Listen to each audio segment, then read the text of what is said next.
Азыркы учурда жалпысынан 6 техника тартылды. Бул жерде Кыргыз Республикасынан, ал эми Өзбек Республикасынан 4 техника тартылган, 2 автокран, 4 Хова үлгүсүндөгү оор жүк ташуучу инженер техникалар тартылган. Азыркы учурда бардык чек ара өткөрмө пунктундагы жабыркаган техникаларды бардыгын алып тазалоо иштери жүрүп жатат. Өзгө чакырлар министрлигинен 40 куткаруучу тартылды.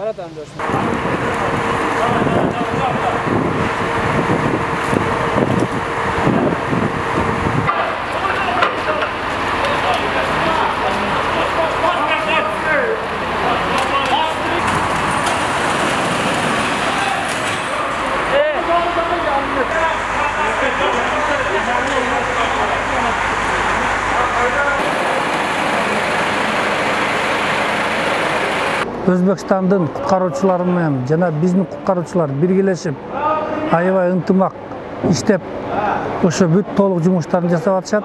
Өзбекстандан бир кран келди, бизден бир манипулятор келди, тралдап келдик. Эми ошо бир-бирден могу талкаланган маселелерди чыгарып атабыз. Эми көргөн пограничниктердин айтымы боюнча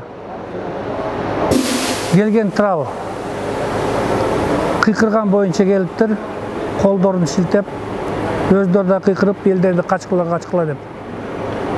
Туруп алып, тормозду басып, ролду аяка бияка жулкуласа дагы, ошо боюнча машина жүктөлгөн погрузчик менен күбө менен бери келип, 16 машинаны талкалап кетип атат. Анын эле жанында 9 адам жарадар, 8 адам көз жумду.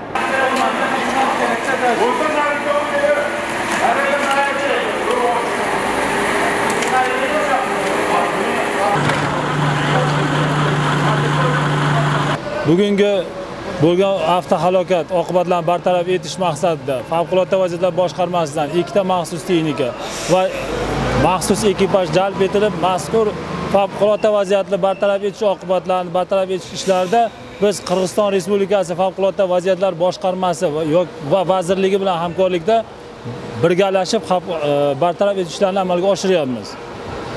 Oqibatlarni bartaraf etishda bizni juda ham hamkorligimiz oldindan bo'lgan Favqulodda vaziyatlar boshqarmasi Qirg'iziston Respublikasi bilan va shu maqsadda biz yordamga keldik. Mana birgalashib hozir favqulodda vaziyatlar oqibatlarini bartaraf etyapmiz.